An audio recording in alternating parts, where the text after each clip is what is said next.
I'm Dr. Jen with White Wave Bodywork, and today we're going to be talking about pelvic tilting. So what I want you to try to do is come to a standing position where you feel comfortable, and we're going to try to explore the position of your pelvis. So the whole pelvic girdle being right here, I'm going to turn to the side so you can kind of see a little bit better. If my low back has a dip in it and my hips are pointed forward like I'm sticking my butt out, I would say that is an anterior pelvic tilt. If I come here and tuck my butt under, that's going to be my posterior pelvic tilt. So it's like dumping the pelvic bowl forward, anterior pelvic tilt. Tucking back, posterior pelvic tilt. So what I want to do is have you practice hinging at the hips like this. When we hinge at the hips, it's like sticking our butt out and creating a little angle at the hip. I'm going to make another video about hip hinging specifically to do different exercises, but for right now, let's just tilt our pelvis so we can feel what that hip hinge might feel like. So we did it in standing. I'm going to face you and do it this way. So I'm thinking about if you put your hands on the bony parts of your hips and you dump your pelvis forward, you're creating a dip in your low back. It's like you're dumping your belly forward. And then tuck it back. You can do that tuck back by squeezing your butt cheeks, or you can do that tuck back by trying to pull up on your lower abdominal muscles. There's different ways you can achieve it. Try and see if you can do it with your abs. Just experiment. Sometimes it takes practice. Give yourself some grace. So let's try it again in sitting. I'll sit facing you first.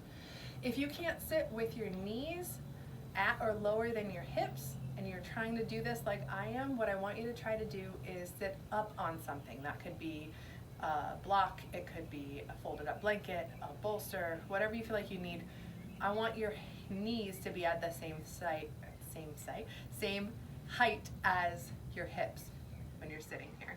You can do it in a chair. It's easy enough to find a chair to sit in, and what we're gonna do is rock back and forth. Now a lot of times when I have people do this, they'll rock their whole body back and forth. What I want to see is, can you keep your shoulders stacked up over your hips, keep your hands right where they are, and just rock forward, rock back, rock forward, rock back. I'm going to turn to the side so you can see it from that angle. So you're tipping forward, tipping back, tipping forward, tipping back. So anterior pelvic tilt, posterior pelvic tilt. If you're in this cross-legged position, it's really hard to come forward if you have tight hips. So that's one of the reasons that the knees will be elevated, is because this hip is tight.